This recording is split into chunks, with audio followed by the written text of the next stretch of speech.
Hello, everyone. I am Fyruz Khan, and today I'm back with a brand new lesson. I'm back today with Business Studies Edexcel AS. We were doing forms of business. This is the third day, and we are going to finish this chapter. It's been 2 days now because this chapter is long. If you remember, we did sole tradership, we did partnerships, we did limited partnerships, private limited company. Okay, and today we will do a bit more, and then we will end the chapter. If you guys are watching my videos and live classes, do not hesitate to like our page on Facebook. Do not hesitate to subscribe to our YouTube channel, Fyrus Education Services again. And you can also send me friend request if you want, because all our materials and live classes are telecasted on my channel, on my page as well, personal page, right? We will wait for some viewers to join, and then we will kick off as soon as possible. And of course, uh, we will recap. We will do a little bit what we've done yesterday. Okay, so let's start. If you remember, we talked about McDonald's. McDonald's in America, McDonald's in America, and they're known as franchisers. Okay, and then if you want to bring that to Bangladesh, you're going to be the franchisee. Okay, now what does the franchisor do? It gives you licenses. Okay, it gives you a brand name, a logo, color.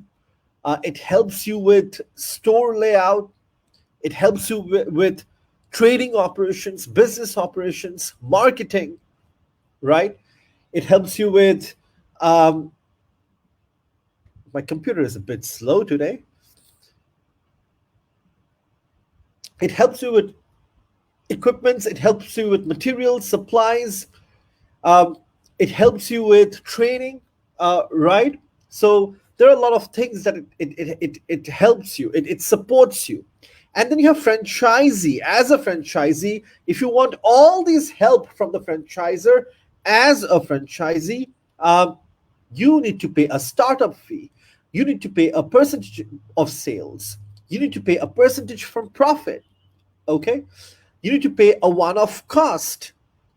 So that's all there if you remember, right? So what are the advantages to the franchisee? So we'll have a look. What is the advantage? Let's say if you want to bring McDonald's from America, what is your advantage going to be?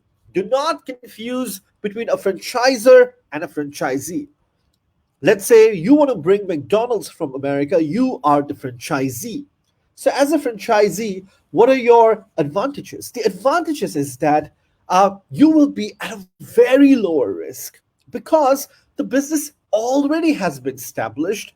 They have been operating for so many years. They have tested their products. They have a loyal customer base. But then, if you want to open a new business, a startup, you may have to work really, really hard for the first 5 to 10 years. Because in order to create a brand name, in order to create a customer base, takes a lot of time. Okay, so the chances of business failing is very low. That's the advantage. Franchises get support from the franchisor, so you will get support from McDonald's in America. Any kind of help, and then we've seen the kind of help that you want. Okay, they'll help you with logo, store layout, marketing, choosing supplies, equipments, training, right? It's endless. Uh, the setup costs of franchises are predictable. The setup cost, again, it's not so much. You can afford it, okay? And they will help you with national marketing campaigns. They will help you with a lot of marketing campaigns that will give your brand a lot of exposure. Okay, so these are the help. These are the advantages that you get. You are at a very low risk, okay, because the business has already been established. Everyone knows McDonald's.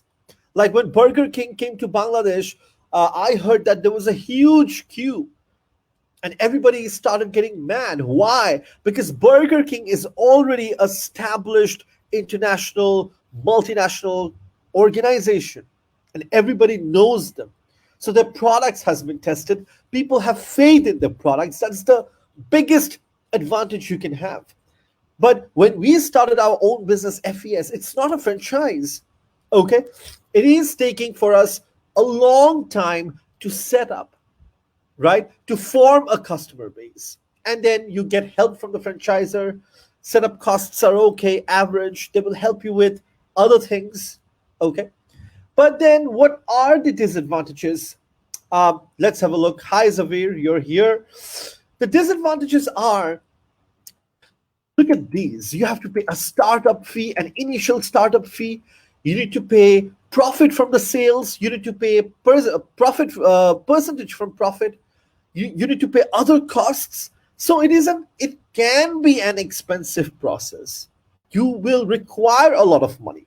But if you start your own business, you don't need these costs.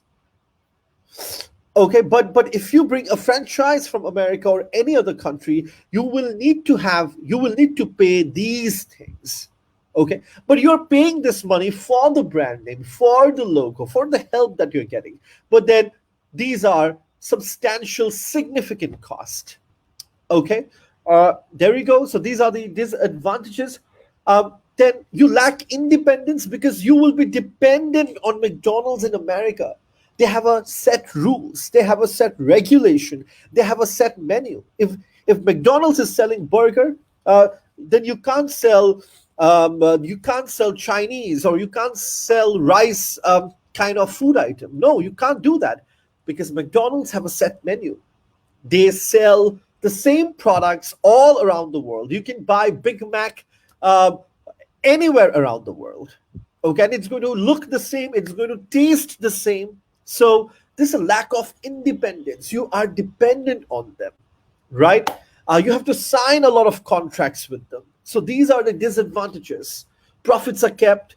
There's a license fee. They can be one-off cost, and these can be significant costs in the long term, and it'll reduce your profit. Okay, and of course,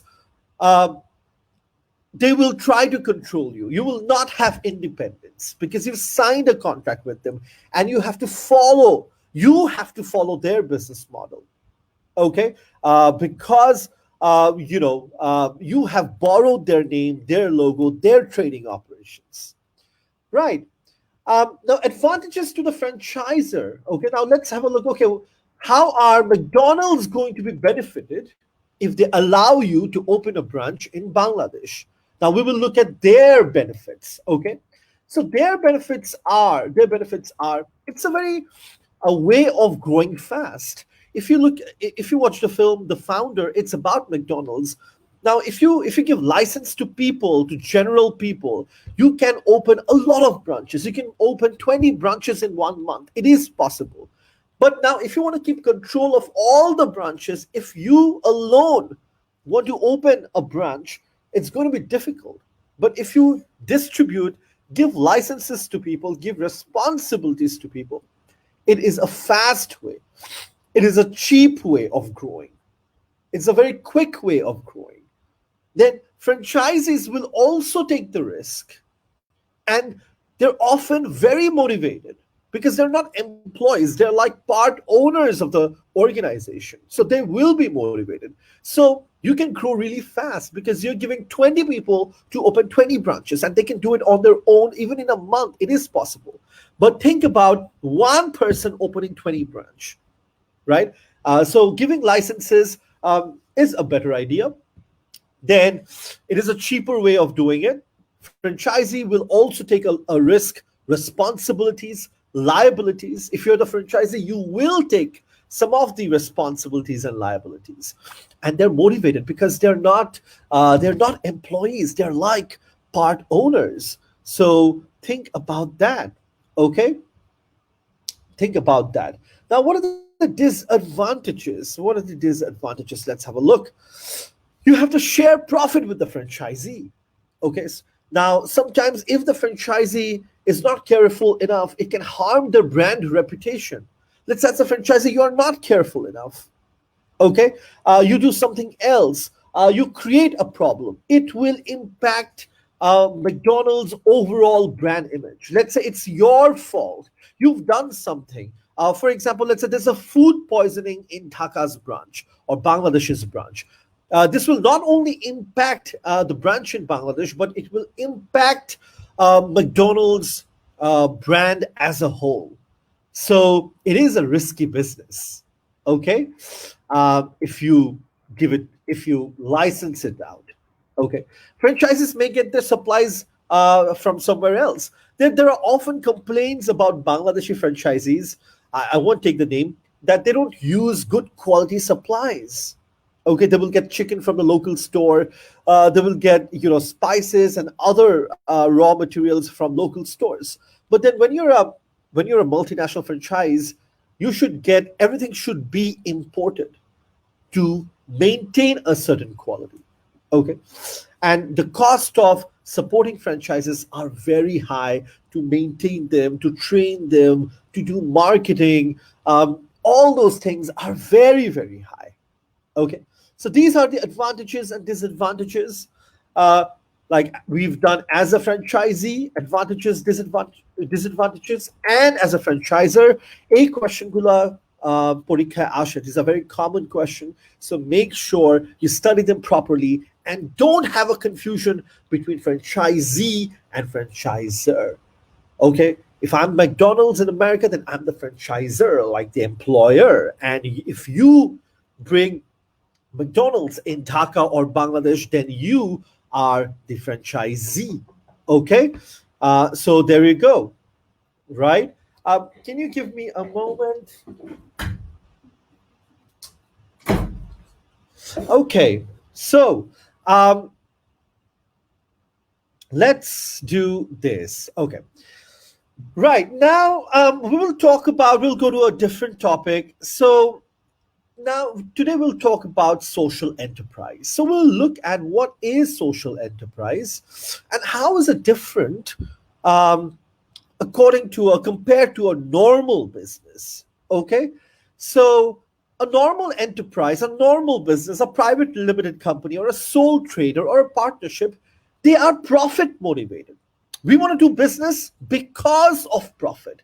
Social enterprises are not profit motivated. Profit is not their main objective. Their main objective is to look at social aspects of it. Their main objective is to look at the economic objectives, environmental objectives, the welfare of the people. Are they doing well or not? Are you creating jobs for them or not? Okay. Uh, are you reducing pollution or not? Are you adopting ethical practices or not? Corporate social responsibility. So, social enterprise will look at all those things. But a normal enterprise is profit motivated and does not consider social, economic, environmental factors. They're just profit motivated. They look at profit. Okay. Um, so this is the main difference between a social enterprise and a normal enterprise. Okay, social enterprise is not profit motivated. They have other objectives like social, economic, environmental, welfare of the people, taking care of the environment, providing jobs to people, taking care of kids, providing free education to kids. Okay, but these things are not considered by normal enterprises. They're only profit motivated. So let's go ahead. Oh, nice. So we have Dr. Yunus. And when we talk about social enterprise, he is a very important figure in the world map. Okay, because he was the one who coined the term social business or social enterprise. He started it. Okay, he was the one who started it. So yeah, there we go. So he started it with Grameen Bank. Now he started Grameen Bank because in normal banks, if you want to apply for loans, and we've talked about it, you need to show a credit history. You need to show that whether you have a bank account or not, whether you have houses or not, cars or not, and then only you get the loan. Basically, these banks are designed for the rich people. But think about a poor person. Think about a rickshaw. Think about a taxiala or think about someone living in a village who is very, very poor. Now, if they need 3,000 or 4,000 or 5,000 taka, where are they going to go? Because banks will not let them small amount of money. Banks will not give them small amount of money. Banks will also not give them loan because they don't have a credit history. They do not have banks. They do not have bank transactions. They do not have a house or cars. They do not have fixed deposit. So how do you help these disadvantaged groups? How do you help them? So he came up with this idea. It was Dr. Yunus who came up with this idea back in 1983. He came up with this idea, microfinance or microloans. So he gave small loans, যেটাকে বাংলা বলে ক্ষুদ্র loans. He gave small loans of 2,000, 3,000, 5,000 taka. Okay, and at a very small rate of interest, very small rate. Okay, probably let's say if you give a loan of 5,000 taka, the interest rate would be let's say 100 taka or 50 taka, very, very less. Okay, that's microfinance. And this is why he won the Nobel Peace Prize back in 2006 or 7. Okay, and social business does not mean that it does not have a proper business structure. It has a proper business structure. It makes profit. It makes profit, but it does not give profit to the shareholders. If I invest as an investor, if I invest 1 lakh taka, I will get my money back. I will get 1 lakh, but I won't get a profit. I won't get 150. I will just get 1 lakh because profits in social enterprises, keep this in mind, profits are reinvested back into the business. If I make 50,000 taka profit, I will take that and put into my business. With that money, I will make better products for my clients, for my customers, for the welfare of the people. Okay, so that's the major difference. That's the major difference. So in social enterprise, it has a proper business structure. Keep in mind, it has a proper business structure. Okay, shareholders do not take a profit. Instead, the profit is reinvested. Reinvested is the key word, so that they can make better products for the people, for the welfare of the people.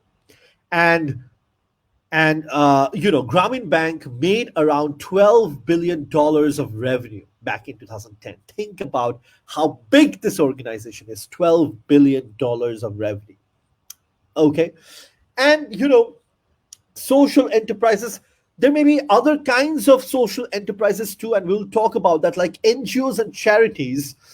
They do not have a proper business structure. Okay, they focus on social and environmental objectives like social enterprises, they do not reinvest their profit because they don't make profit. They're based on donations and charities like UNICEF, like Jago. Yes, you give a donation to them, you give a charity to them. But for social enterprises, what happens is that they are reliant on their own money. They're not dependent on someone else. They're not dependent on someone else. That's the big difference here. Okay, they make profit. They do not give profit to the shareholders. They will instead reinvest the profit in their business to make better products. But here they are reliant on other people, individual people. They may be organizations, big companies, and they will be based on donations and charities. Okay, all these big companies, they give a lot of monies to NGOs and charities. So these also fall under the category of social enterprises, but NGO and charities, they function in a different way. Okay, so it was my idea to differentiate and explain you so that you know what the difference is, right? Let's go ahead. So social enterprises, their aim is to improve human and environmental well-being. Okay, so there we go. And here in this chapter, they've talked about cooperatives, worker cooperatives, and mutual organizations and charities. These three can be called as social enterprises, and this is more like a charity NGO. This one. Charities is more this one. And the first 3 points that we have seen, cooperatives, workers cooperatives, mutual organizations, they fall under the social enterprise category. Okay, let's have a look. So generally, social enterprise, they have a social objective, they have an environmental objective. They don't want to harm the environment, they don't want to pollute, they want to create jobs, right? There we go. And they will generate their income through trade, donations. Their business policies are more ethical. They will reinvest. We've talked about this term, reinvest most of the profit. They're not connected to the government. Okay, they have a social mission. They will think about the people instead of thinking about profit. They're accountable. They're transparent. They're honest. Okay, so cooperatives. Let's have a look at cooperatives. Number one, cooperatives. There we go. Cooperatives. Number one. So cooperatives are basically you have a member, it's owned and controlled by them. Everybody is an equal shareholder, okay? And there'll be a member, and they will elect their board of members, okay? And the profit is distributed equally, and that is a cooperative, okay? There'll be a member. They will own. Everybody will own equal number of shares. They will have annual general meeting, just like private limited company. Okay, there'll be vote. They will take decisions, and dividends will also be distributed. That's cooperative.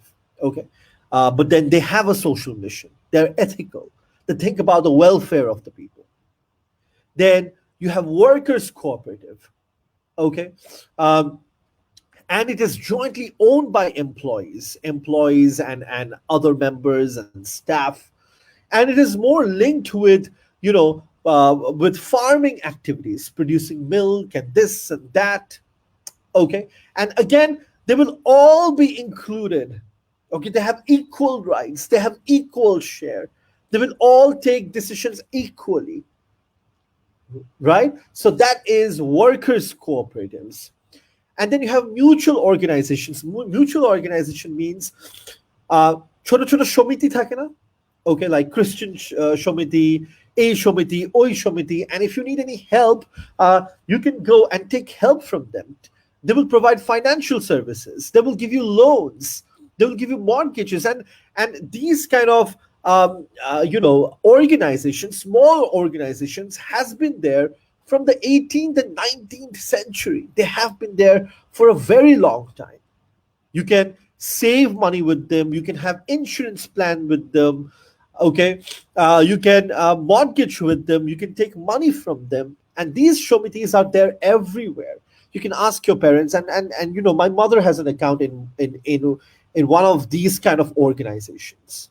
And they provide financial help. Okay, you can open an account with them. You will have savings, pension, all those stuff. So these three, I would say, is more social enterprise. They have a proper business structure, yet they care about the social environment, yet they care about the people, yet they care about the society. Okay, and profits are reinvested. Okay, and but charities, as I told you, like UNICEF here, they're based on donations. They help people. Like Jago, they educate kids from disadvantaged backgrounds. Like UNICEF, Save the Children. So they raise money from individuals and different companies and celebrities, right? So charities does not have a proper business structure. They're reliant on donations. They're reliant on others. Okay, and yeah. So Zavir, Sir Fazle Hassan Abid, I totally agree with you. So social enterprise, again, I would say BRAC is a very, very fine example. BRAC, it didn't come to my mind, but BRAC has BRAC has Arong, BRAC has the nursery services. BRAC is also into financial services. Okay, technology financial services. They have banks. And they're into different markets, and it's the largest NGO in the world, if I'm not mistaken. So yeah, you're correct. But BRAC, I would say it is a proper social enterprise because they have a proper business structure. Okay, they reinvest their profit back into the business so that they can make better products and services for their customers, for their people. Okay. Uh, so yeah, but charities like UNICEF, they're more based on donations. They raise money from different individuals. Right. Any questions so far? You can just type down here. Zafir, great contribution. It was a good contribution. Okay, it was a good example. Next up, what do we have? Oh, okay. So so think about this kind of businesses like opening gyms or let's say opening yogas. Now you will see the owners of gyms and yogas, their lifestyle is they have integrated the business into their lifestyle. Okay. Uh, they haven't opened gym because of profit, but they have opened gym or yoga centers because it is their lifestyle and they like that lifestyle. They have adopted it in that way. Okay. They don't want to make a lot of profit. Okay. They don't want to grow really big.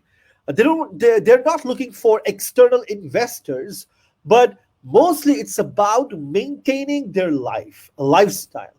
Okay, and this is known as lifestyle business. Okay, you just need enough money to provide some flexibility, and it's more integrated with your personal life, the entrepreneur's personal life. And you create that business because that is your lifestyle. And this is more prevalent, this is more common with gyms, yoga, then the coaching business. Those who are into coaching business, they have a certain lifestyle, florists, tutors, but mostly with gym and yoga, you will see, gym owners, they follow a certain lifestyle, and that's why they're into this business so that they can maintain their lifestyle. Okay, so that is known as lifestyle businesses. And usually they're small, they're not so big, small, they have small retail stores. Okay, so they will usually be small, and the business will be motivated by personal interest. Okay, doing yoga or doing gym or being a tutor is their personal interest, and that's why they are there. Okay, um, and they can do different things. Like if you are into music, you can play live in a band. You can teach people to how to play a guitar. You can teach part time in a college. So you can do multiple things because that is your lifestyle and you do it throughout the day. Okay, like gym owners, they will start their day with gym, with exercising, doing yogas, eating proper meal. The whole day they will do a series of activities. Okay, and that is a lifestyle business. Okay, and running this kind of business is more less stressful because it is your lifestyle. You're not focusing on profit. Investors are not there. It's much more relaxed. It can also be home based. I've seen people starting yoga business and gym business from home itself. Okay, or let's say floral shops. Okay, and for example, let's say you don't want to go into you don't want to have a very serious main career because let's say you have other responsibilities. So this kind of business is quite good. Okay, so or after the retirement, you can go for this kind of business. So this is lifestyle business. If you go to any beach, you will see surfers, you will see skydivers, and that's their business because they live by the beach and they like that lifestyle, and therefore they have adopted that business. Okay, they have integrated that into their lifestyle, right? It can be sporting clothes. Okay, lifestyle businesses. So yeah, so growth and revenue is or profit is not the key in lifestyle businesses. Those are not the main focus. Okay, those are not the main focus. They will not find external investors, no, funding the business. But they will just run it very smoothly, very in a very relaxed way. It will remain small. Okay, they will be happy with small profits, little profit. Okay, so that's lifestyle. you have any question, please do let me know. If you're confused what lifestyle business means or any other questions regarding the chapter, we can take it forward. Next up, the last topic of the evening is, let's start. What do we have here? Amazon. Oh, Amazon online business. They were the first one to start an e-commerce store back in the late, I think, early 90s, if I'm not mistaken. Amazon. Have you ever thought that you could buy things from one store? I buy books from Amazon all the time. I've recently ordered a lot of books from Amazon. You can buy books, you can buy phones, you can buy anything that you want online. Nobody could imagine that there would be a store like Amazon, and and uh, and they have made billions and billions of dollars in profit. Next up, we have PayPal. PayPal also started in the 90s, if I'm not mistaken. Elon Musk was one of the co-founder, and it's financial services online. Think about financial services online. So yeah, you have different kinds of online businesses now. Then came there was a time, there was an era where you had, the social network, like social medias like Facebook, Instagram, Twitter, WhatsApp, Viber, endless, LinkedIn. It's endless. So there was a time where you had these platforms coming one after the other. Okay. And then nowadays you have Uber. Have you ever thought that, you got ready for a party, and now you'll just press a button and a taxi will be there in front of your door? So online businesses has changed uh, the way we do business, has radically changed everything. And then you can just sit on your couch, take out your mobile phone, and press a button. Your food will be there on your doorstep. So now online businesses are there everywhere, everywhere. Food, taxi, social network, banking, clothes, e-commerce, everything that you see. Okay. So online businesses have become great. And this great person, Steve Jobs, he said that online businesses will be very small in physical, in the real world. For example, I can have an online business in this room, right? So I'm very small if you compare in the physical space. So let's say I'm very small. Let's say I'm selling books. I just have one room, one computer, two, three employees. But in reality, I will be a lot bigger. Okay, on paper, I will be a lot bigger because I can sell books to anyone around the world if I have a website, if I have a web page. So the possibilities of online businesses is endless. Is endless. Is you can really, really earn a lot of money if you want. And I have given you examples, right? With Facebook, PayPal, Uber, Amazon. So yeah, there we go. So Amazon, Alibaba, eBay, Facebook, they're very well-known examples of large online businesses. And in the future, everything will be online, especially after COVID-19. Even teaching will be online, right? So there we go. So the characteristics are customers will access the business via internet. You'll go to a web page or social media or Instagram page uh, or Twitter handle, okay? And then you can access the product. Or you can go to Amazon, you can have a page there, you can go to Facebook, you can have a business page there. Payment will be done electronically through credit cards, debit cards, right? And there are no formal procedures for legal requirements, but you have to be careful when you're doing online businesses. You may have technical breakdowns.